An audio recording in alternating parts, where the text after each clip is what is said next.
Hi, everyone. Happy Sunday, June 7th. This past week, we got a lot of labor market data. So I wanted to walk through the four new pieces of information that were received and what we can take away from that. First, we saw the JOLTS job report for April, and this report told us that job openings surged in the month of April. Openings grew by 731,000, and 668,000 of those were in professional and business services. Total openings reached 7.6 million, which is the highest level since May of 2024. But at the same time, hires fell by 491,000 in the month. So companies are posting jobs, but they are not hiring and filling those jobs at the same pace.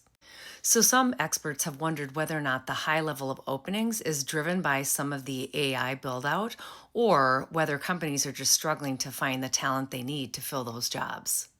The second report we saw was from ADP, and they reported that in May, 122,000 jobs were added.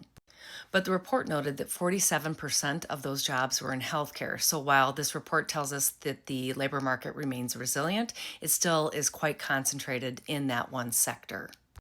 Third, we saw the BLS jobs report, which showed that 172,000 jobs were added, well above the 85,000 jobs expected. And March and April were upwardly revised in this report by 93,000 jobs collectively.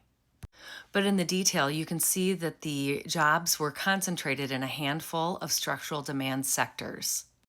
Leisure and hospitality grew by 70,000, local government grew by 55,000, and healthcare grew by 35,000. At the same time, financial activities actually dropped by 22,000 jobs. But the most interesting data point in this report was that wages only grew by 3.4%. And as you recall, both PCE inflation and CPI inflation came in at 3.8% for April. And finally, we saw layoffs from Challenger Grand Christmas, and the layoffs in May grew by 16% versus layoffs in April. In fact, layoffs were 97,000 in May, and this is the highest level for May since 2020. And most notably, AI was given as the leading reason for these layoff announcements for the third month in a row.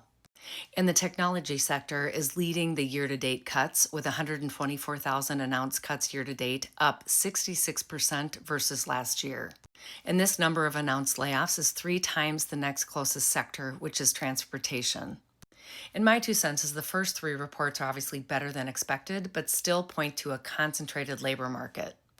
And the job losses in financial activities and layoff announcements in tech tell us that AI is likely having an impact. But for now, it's likely that interest rates will stay higher for longer because the labor market for now is showing resilience. Let me know your thoughts in the comments. Please like, share, and follow for more updates.